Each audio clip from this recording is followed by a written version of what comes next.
Welcome to another episode of America First. Today, I'm talking about pressing immigration issues, something which has serious things have been happening in the last few days. Uh, what I understand and hear is that a large number of students' visas has been revoked. Students coming from India and from all over the world, their student visa has been revoked, whether it was Harvard University, Yale, Stanford, or any other U.S. universities. And I'm also learning that it's almost over a large number of Indian students, they got an email saying that their visas has been cancelled and they have to self-deport immediately, and if they don't self-deport, they would be sent to a third country, which is pretty scary. I mean, imagine a student in the middle of his quarterly exams or final exams, or working on a research paper, and who has paid the full dues, who has worked hard, and come legally into this country, and they are told that they are being deported for minor offenses as traffic tickets or DUI, or having social media post which goes against the policy of this current administration. A lot of students may not have been aware of what they are posting on social media and what they should be. And so here's my take on this issue. This is the current administration. At State Secretary Rubio said that student visa is not a privilege, and they're the guest in our country, and they have to follow by rules.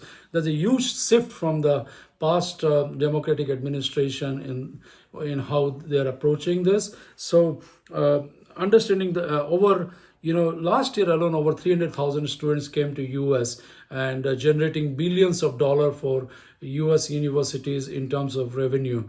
And this has been consistent rise in number of students coming to US.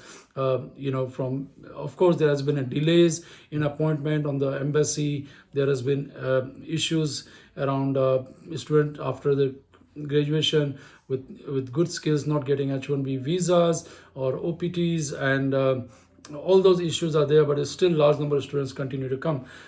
So what is happening now is that if you have a DUI, or if you have traffic tickets, or if you post social media posts like in support of terrorist organizations like Hamas or any other such activities, you have highly likely chances that you'll be deported.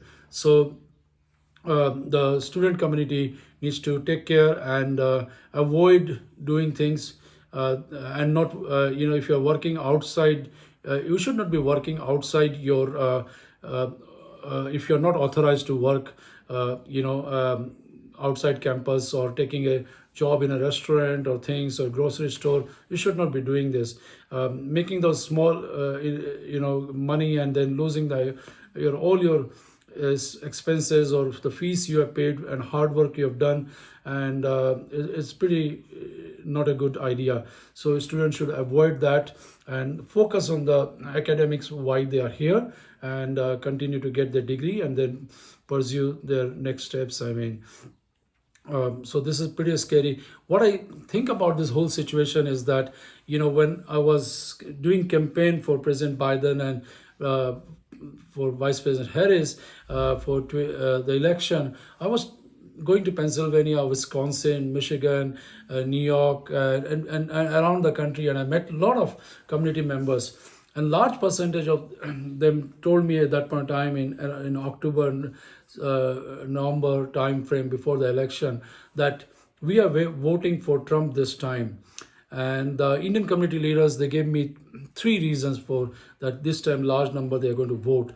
And in fact, the data shows that for Biden, the South Asian Indian community voted 80%, and 20 Biden 2020. And this time we had around 57 to 60% voting. So there was a shift of 20% people voting for Trump, which helped him win. So the reasons they gave me was that Trump is going to back the economy better. Trump is going to strengthen US-India relationship. And Trump is going to resolve a lot of immigration issues around H1, student visas, and green card backlog and things. And I told him in his project 2025, none of these things are there in his agenda. implementing the Project 2025. So, is the economy better? I mean, you know what is happening to the price rise and reciprocal tariffs and 26% reciprocal tariff on India and 37% in Bangladesh and 125 to 150% in China, and the impact of that is going to be a direct rise of cost on average American anywhere from $1,000 to $15,000, and so economy is not getting better. Is India-US relationship stronger? I doubt. I mean, look, the reality is that there is with the tariffs and the Commerce Secretary Lutnick has been telling India, stop buying oil from Russia, stop buying oil from other countries, and stop being part of the BRIC and so many conditions. I mean, it's like dictating India. But I mean, India under leadership Prime Minister Modi is very smart, and they are handling this very tactfully, and they are navigating this situation very, very smartly while balancing their relationship with Russia and other countries, as well as keeping the relationship warm with US. But the fact is that it's not getting any better than the stronger relationship we had under Obama and Biden administration. And the last part, the immigration, we all are seeing now, I mean, live happening, students' visas being revoked for small reasons, H-1B visas being revoked for their social media postings, folks coming on the airport with valid green cards being deported or asked to fill Form 407 to renounce their green card without giving any explanation. There was a guy who came from Australia last week, and he had went there for 2 days to be part of her sister's funeral, and he has a valid 15 months more work visa, and he lives in New York, and he was deported from the airport without any reason. I know there was a student who came from India to study diamonds and gems in San Diego, and he was coming in a car with 4 of his friends, and one of his US citizen friend has smoked marijuana, and this guy has also taken 1 or 2 puff of weed, I mean, or marijuana. But the CBP stopped the car and took this guy aside, and without telling anything, they took him to ICE detention. He was in ICE detention for almost 15 to 20 days. And initially with few days, no communication with anybody or parents. His parents were worried. And then eventually, with all the interruption and lawyers, he was identified where he is. He was the judge, self-deportation was requested by judge. And the guy was sent back. What did he do? He took 2 puffs, I mean, and then a strong case was built against him with so many other nonsense which was put on his thing. So we are hearing these stories day in, day out. I mean, so it's a scary moment, and it's not the best immigration situation. So I know when I go out now and meet people, they say, oh, what is happening in the community? What is this guy doing? I said, I warned you. I mean, still you voted for him.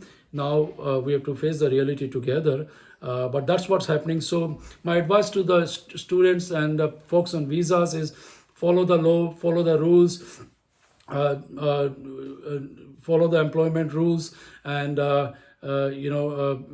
focus on why you are here in this country. You're here to get your degree or to work, and stay out of trouble and stay safe. Talk to you more, and today being Hanuman Jayanti, Sankat kate mite sab pira jo sumere Hanumat balbira. So stay safe and enjoy the weekend. Talk to you in our next episode on the impact of tariffs and how the trade relationships are creating a new world order, and will these tariffs be successful in bringing manufacturing back to US? We'll see.